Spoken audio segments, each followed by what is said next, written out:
How do affiliation and attraction contribute to group formation? Did you know humans are not the only social creatures? Plenty of animals also affiliate with and attract others, usually members of the same species. For instance, ducks, wolves, and ants all prefer to live in groups.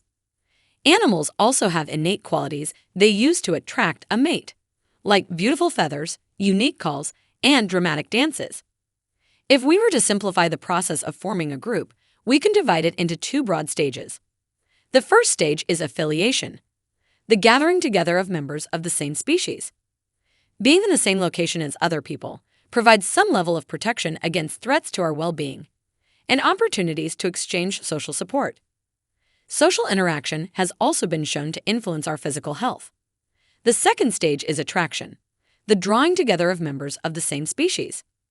It serves as the glue that keeps people interested in one another. Together, affiliation and attraction make it possible for groups to form. There are special circumstances that increase our desire to affiliate. One situational variable is the need for certainty.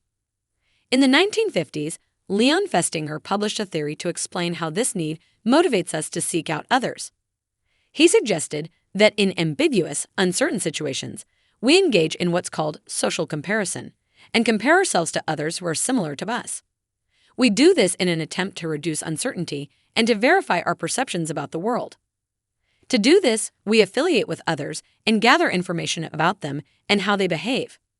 For example, by comparing our skills with those of a coworker, we can assess our job-relevant strengths and weaknesses.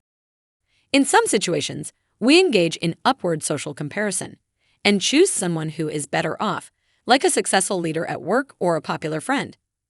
In other situations, we engage in downward social comparison and choose someone who is worse off, like a stressed colleague or a financially unstable neighbor.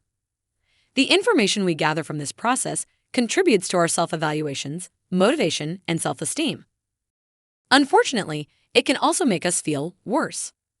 If you find that comparing yourself to others has a negative effect on your mood or mental state, consider training your brain to make these comparisons less often. We also have a tendency to affiliate with others when we find ourselves in stressful situations, because there are limits to intentionally stressing out participants. Scholars studied this tendency by leading participants to believe that they will soon experience a painful shock, even though they won't actually be shocked. They tend to find support for the idiom, misery loves company. More specifically, there's evidence that misery loves miserable company. That is, when we're stressed, we prefer to be around people who are also stressed. For example, anxious people tend to hang out with anxious people. And talking to someone who has experienced the same stressful event can make us feel more at ease. In other stressful situations, we avoid affiliation altogether, like when we're embarrassed or, for some people, when they're stressed or angry.